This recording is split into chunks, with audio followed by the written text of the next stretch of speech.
welcome to YouTube's favorite comic book channel, Cartoonist Kayfabe. My name is Ed Piscor. I'm Jim Rugg.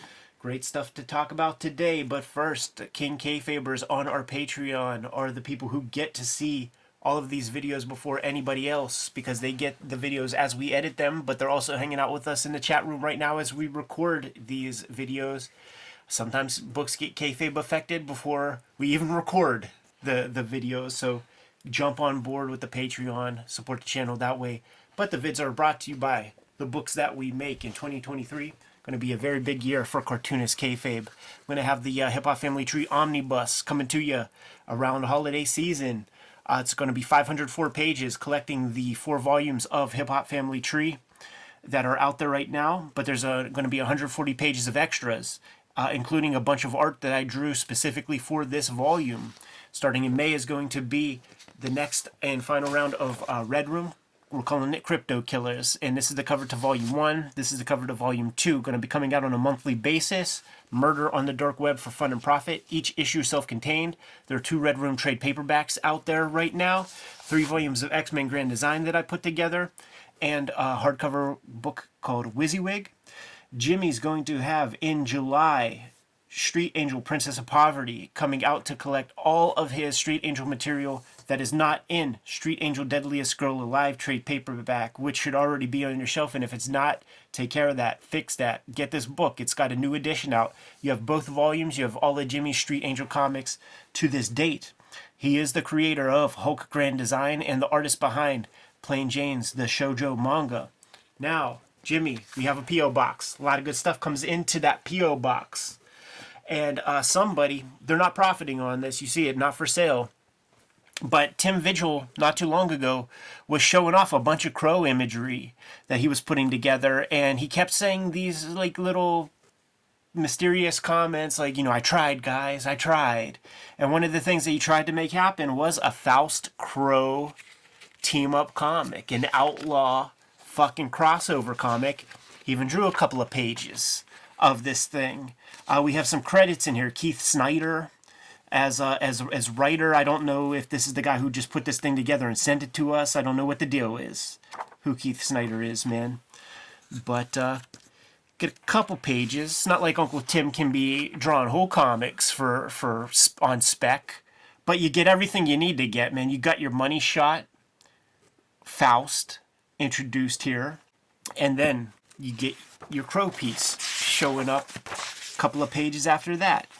On the channel, we had the Tim Vigil Batman bootleg, about 25 pages of that sucker. This falls in line with that.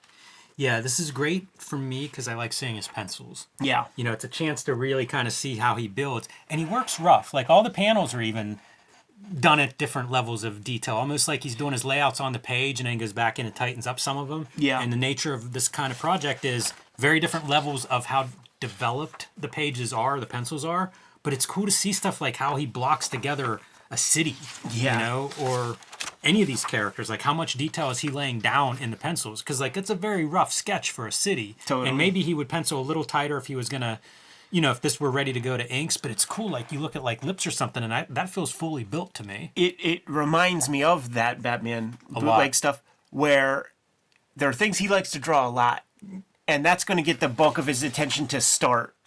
If you go back one page, it's really interesting to see like he's just doing like perspective grid almost for that city, you know, just kind of indicating what he needs to kind of lay that out. And we're at that very loose layout, like building almost your wire model for perspective for those buildings. Right. But he's going to take that time and put some work in on his dude. At some level, there's like, I know that Corbin and Wrightson is in his DNA when it comes to making this stuff.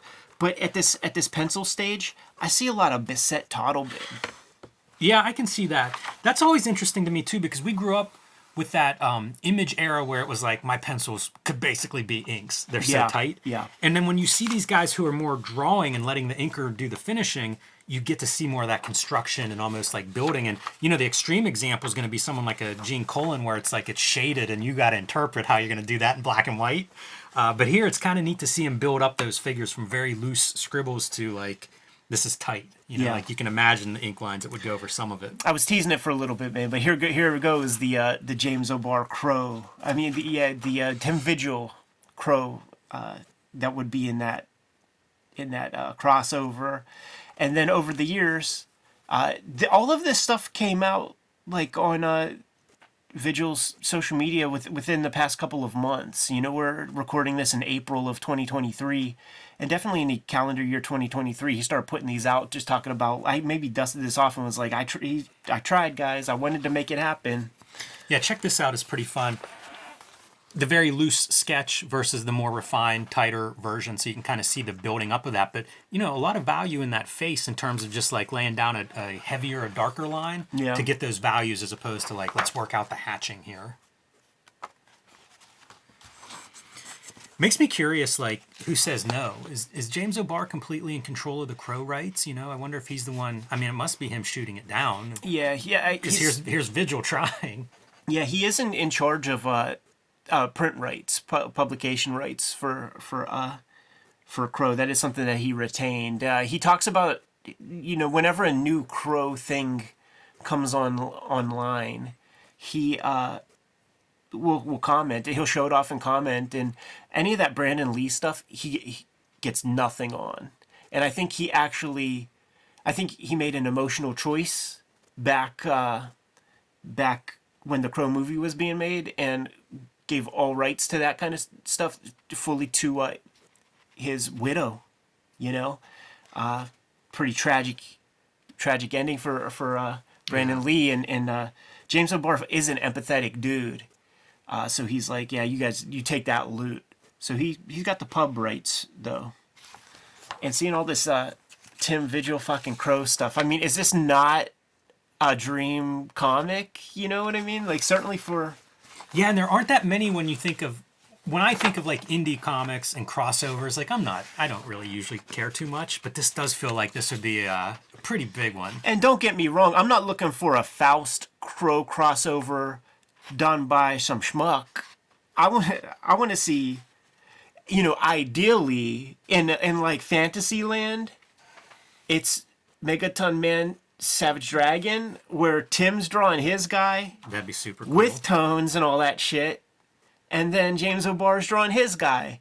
There's no way that'll ever happen.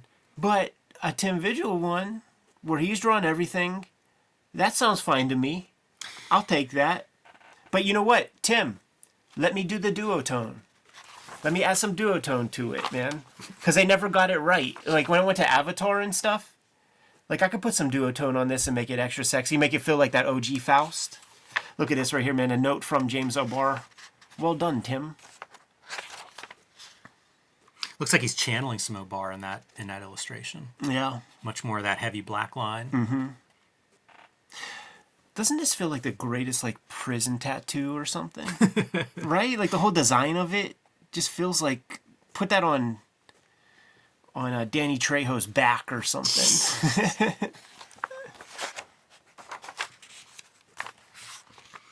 Yeah, it's weird to think of this as like new Vigil work, you know, leaking out, because that stuff, it's pretty sparse. You see it on his social media, but that's about it. Yeah. And some of this stuff was probably like ripped directly from that. You see the digitization. I'm sure that the guy who put together this zine would have been much tighter, like the other pieces, if he had a better access to better scans and things. There is a forthcoming complete Faust that is coming out. You provided some citations, some quotes. I put together some pull quotes. Go back one more. I really like the construction of this hand. Oh yeah, it feels really good to me. When we did the Tim Vigil shoot interview, we took him out to dinner ahead of that, man. Got him soused, as they say, man. Put a bunch of liquor in his hand and shit to get him ready to go. And one of the things he said, that is a joke, by the way. One of the things that he said when he puts together his art, he's very much into the art of drawing. It's very important to him. And he said what he does is every piece he does, he studies it and comes up with 5 things that he wants to work on for the next piece. So he's very much Yeah, it's one of the unique qualities about him in terms of being an outlaw artist and a self-published artist and, you know, a real indie guy for his whole career. Like, I feel like there aren't too many people that have been making comics in that market as long as he has, and also has that sort of attention to anatomy and to drawing. Yeah. This looks like a marker color, maybe. Yeah, you know, it's on one of those, like, sketch cover things, and yeah, Copics. It's called out in the bottom there. Yep. Boy, it's weird because that red is red. It's so flat. Yeah, 2022, man. A little crow piece. Yeah, strange object. It has the Rebel Studios logo on the front of it. Yeah, it's just some guy. Just somebody made this. They're having fun. You think this is made independently of Vigil? I do. I do. Like, I'm not 100% sure. But I don't think that this is coming from Vigil. It wasn't sent to us from Vigil, that's for sure. But I just think somebody was scouring some stuff off the net, because this was pretty remarkable stuff. Like, I don't know that Vigil has this at his drawing tables at the conventions. I could be wrong. I could be wrong, man. But it's a heck of an object, and it's definitely worth a look on the Cartoonist Kayfabe channel. There it is, man. Nice companion piece to our Batman bootleg episode that when we got hold of all that Tim Vigil work. Go check that one out if you haven't. Yeah, this is one of those too. When I see pencils, sometimes it's like I'd like to ink them. Yeah. And there are some drawings in here that I feel that way. Yes, sir. Yes, sir. And I mean, there was part of me, because like we have some online relationship with David Quinn and stuff, with email and stuff, the writer of Faust.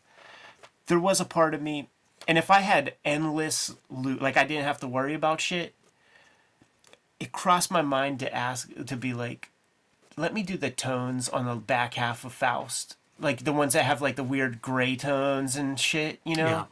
Let me put the duotone on those ones, man, and make it look holistic. But I can't be doing that. Man. I'm a busy guy. I got to draw my own comics and make my own loot. But man, I wanted to.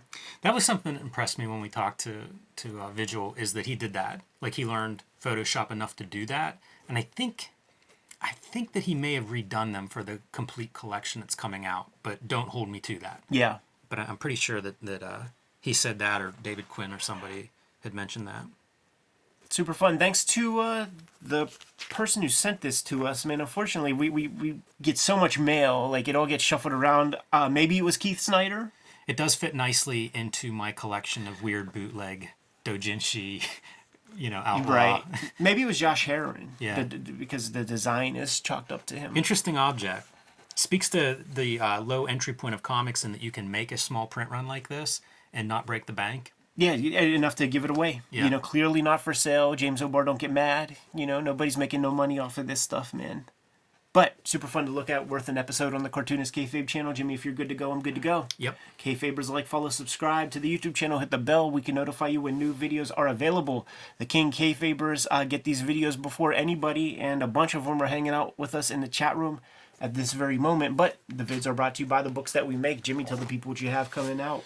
Street Angel Princess of Poverty is my next book. It'll be out this summer from Image Comics, collecting all of the Street Angel comics that are not in Street Angel Deadliest Girl Alive. So this will complete your set, 2 nice complementary volumes. My other books that are available, Plain Jane's and Hulk Grand Design, a recent release. You can also join me on patreon.com/JimRugg to see my latest comics. I've been posting those weekly, and see what I've been up to. Hip Hop Family Tree Omnibus coming to you in 2023. This is going to collect the 4 volumes of Hip Hop Family Tree that are out there on the racks right now. There's going to be 140 pages of additional art and material, including a bunch of artwork that I drew specifically for this piece.